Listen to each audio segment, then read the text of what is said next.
Mastering the phrase, go ahead, in English. Hello, English enthusiasts around the world. Today, we're diving into a common but sometimes confusing English phrase, go ahead. Whether you're in a casual conversation or a formal meeting, understanding this phrase can help you navigate social and professional situations with ease. So, let's unpack the nuances of go ahead and help you use it like a native speaker. Go ahead is a phrase that can be used in various contexts, but at its core, it means to begin something or continue with an action. It's often used to give someone permission or to indicate that it's their turn to speak or act. Imagine you're at a meeting and someone says, "May I propose an idea?" A response could be, "Go ahead," which simply means, "Yes, you may start speaking."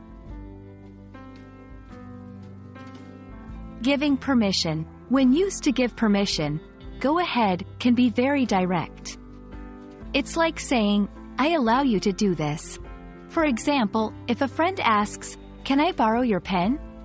You can say, "Go ahead," to let them know they have your permission to use it. Encouraging action. Sometimes, go ahead is used to encourage someone to do something they are hesitant about. It carries the connotation of, "Don't worry, it's okay to proceed." For instance, someone might be unsure about trying some food at a tasting, and you could say, "Go ahead, try it." Signaling continuation.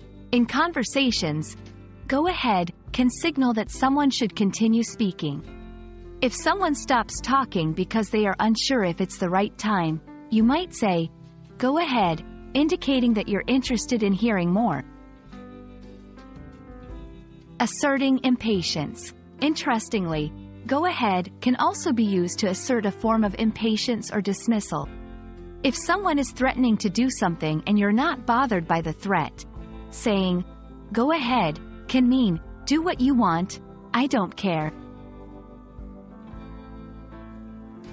When learning English, it's easy to confuse the context in which go ahead is appropriate. For example, if someone is apologizing and you say, "Go ahead," it might sound like you're dismissing their apology rather than accepting it. Another common mistake is overusing go ahead in situations where a more specific response is needed. If someone is asking for detailed permission or instructions, simply saying, "Go ahead," might seem too vague or informal. In different English-speaking cultures, go ahead can have varying levels of formality.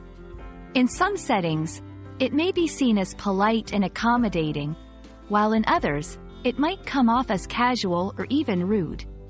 It's important to understand the tone and context when using this phrase.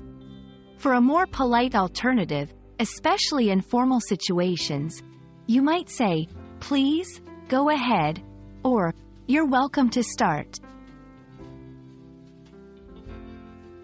Go ahead is a versatile phrase in English that you can now use confidently in various situations. Remember to consider the context and the relationship you have with the person you're speaking to. I hope this video has enlightened and equipped you with a new phrase to enhance your English communication skills.